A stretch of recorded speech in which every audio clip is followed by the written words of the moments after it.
Deuxième quart du 16e hizb. Dit qui a déclaré illicites les parures et les mets succulents dont Dieu a gratifié ses serviteurs? Répond, ils sont destinés en cette vie aux croyants et ils seront leur apanage dans la vie future. C'est ainsi que nous exposons clairement nos signes à des gens qui comprennent. Dis encore, mon Seigneur a interdit seulement les turpitudes apparentes ou occultes, le mal et toute violence injustifiée. De même qu'il a interdit de lui prêter des associés qu'il n'a jamais accrédités et de dire de lui des choses dont vous n'avez aucune connaissance. À chaque communauté humaine, un terme est fixé, et quand ce terme échoue, nul ne peut, ne serait-ce que d'une heure, ni le retarder, ni l'avancer. Ô fils d'Adam, si des prophètes issus de vous-même viennent vous rappeler mes enseignements, sachez que quiconque aura cru et fait le bien ne connaîtra ni crainte ni tristesse, tandis que ceux qui auront traité nos signes de mensonges et qui, par orgueil, s'en seront détournés, ceux-là seront voués à l'enfer pour l'éternité. Car qui est plus injuste que celui qui forge des mensonges sur le compte de Dieu ou qui traite ces signes d'imposture? Ceux qui s'en rendent coupables auront, certes, la part qui leur est destinée, mais lorsque les anges de la mort viendront recueillir leur âme, ils leur demanderont « Où sont donc ceux que vous invoquiez en dehors de Dieu ?» Et ils répondront « Ils nous ont bel et bien abandonnés, témoignant ainsi qu'entre eux qu'ils étaient infidèles. » Et Dieu leur dira alors « Allez rejoindre en enfer les générations de djinns et d'hommes qui vous ont précédés, et chaque fois qu'une communauté y pénétrera, elle maudira son aîné jusqu'au moment où elles seront toutes réunies.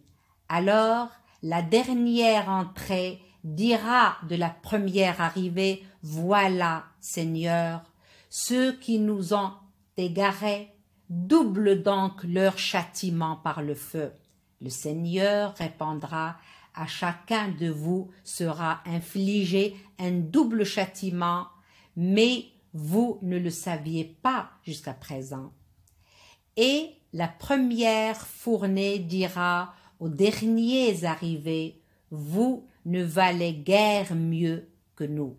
Goûtez donc le supplice que vous avez mérité par vos crimes, ceux qui traitent nos signes de mensonges et s'en détournent avec dédain.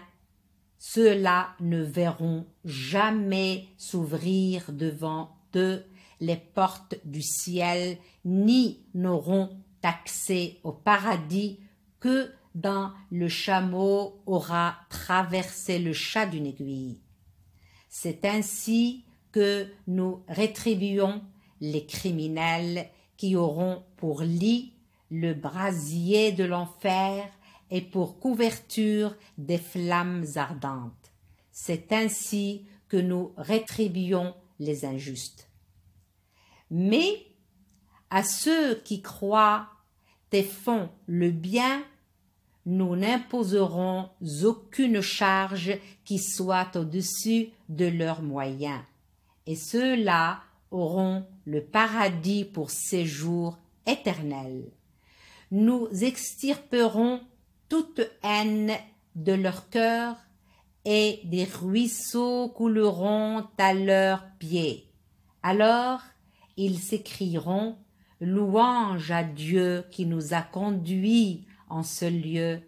Si Dieu n'avait pas voulu nous guider dans la bonne voie, nous n'aurions jamais pu y accéder. Ainsi, tout ce que les envoyés de notre Seigneur nous avaient annoncé s'est réalisé. Et, au même moment, une voix les interpellera. Voici le paradis. C'est l'héritage qui vous échoit pour prix de vos bonnes œuvres. Et les habitants du paradis crieront aux habitants de l'enfer: voilà que se réalise pour nous la promesse de notre Seigneur. Et celle qu'il vous a faite se réalise-t-elle? C'est fait, répondront-ils.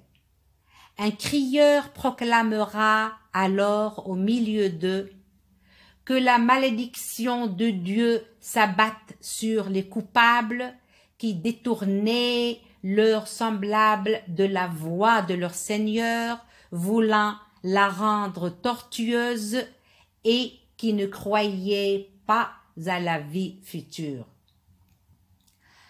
Et qu'entre les deux séjours et au-dessus des murailles Al-Araf qui les séparent se tiendront des hommes qui, connaissant chacun à son signe distinctif, diront aux habitants du paradis: que la paix soit avec vous, sans pouvoir les y rejoindre eux-mêmes malgré leur vif désir de le faire.